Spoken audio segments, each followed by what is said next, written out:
Nice to have Deborah Randolph back with us this morning from the Chamber of Commerce. Our annual meeting is coming up next month. Going to be here before you know it, Deb. It will be here before we know it. It's December 14th, and we're very proud that Governor John Bel Edwards will serve as the keynote speaker. That's great. Got the governor coming to town. Time to call the chamber and get your tickets. Of course, member-wide notification has gone out.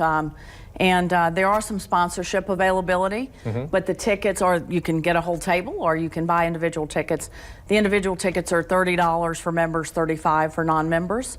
So it is obviously open to anyone, even if you're not a chamber member, to attend. Yeah, what's the annual meeting all about? The annual meeting is the time at which we thank the outgoing board of directors, because we're a calendar year organization relative to board service. We thank the outgoing chairman at that time, which is Valerie Amon this year with Gilchrist Construction, and she has done a fabulous job. Hasn't she, though? She has indeed, and as have our board members, our executive board members, division chairs, volunteers. So we thank them, and then we install the new officers for 2017. Greg Upton, who's a partner in the Gold Weems law firm, is going to be the 2017 chair, and we've got a great plan of work. We'll share some information about that at the annual meeting, and Greg will talk about those things. He'll introduce his executive officers and also the entire board for 2017. It's like a day of celebration. Every year we look forward to the annual chamber lunch. True, and we will present the Red Coat Ambassador of the Year award, which is great, and we will present a new award that we have, the Samuel R. Dunbar Distinguished Service Award, and our beloved Joy Hodges, which we lost, helped us to form that award, and that began last year and went to Harry Silver for the first one. And we're not going to tell who's going to be the winner this year, but we don't a very deserving person, so you need to come see who that is. Suspense. And we will name the Small Business Person of the Year at the Chamber annual meeting. So it's all very exciting. It'll be an upbeat, you're correct, a big celebration. It is. And Governor Edwards, the keynote speaker, will also be pretty neat. The best way to get tickets, Deb?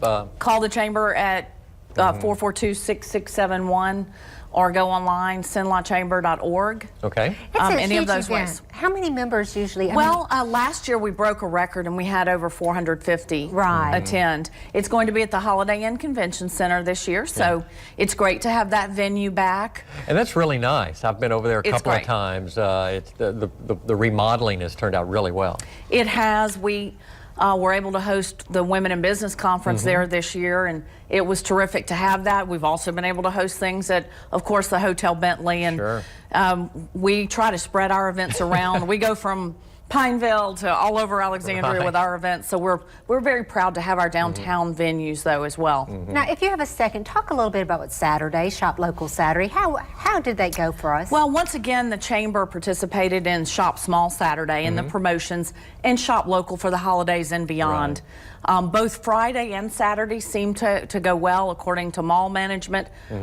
I don't have specific figures for our area, so it's a little unscientific, but yesterday the staff and I reached out and touched a lot of our local retailers to see how it went with the promotions, both for Black Friday and Small Business Saturday, and they said they had brisk business, and they were very optimistic about what the total sales will be for the holiday. I do know nationally 112 million people shopped and went into local stores on Shop Small Saturday. This is an American Express promotion nationally, and chambers of commerce get involved, as well as local communities to promote shopping locally.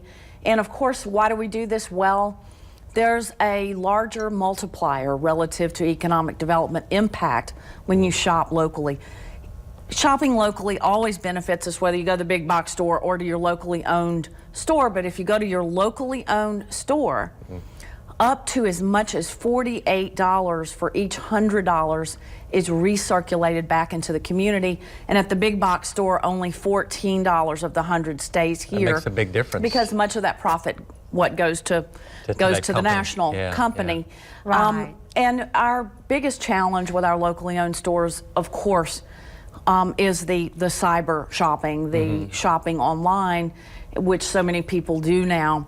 So we ask people to keep in mind, balance that out. We know you're going to shop online, but think about going to your the local businesses, exactly. local shops. Here's some of the benefits too, besides that local economic impact. The service you get when you go in the local store. If you want to choose a special piece of jewelry for your wife, etc., you're going to get great help from these local retailers, and they invest back in the community.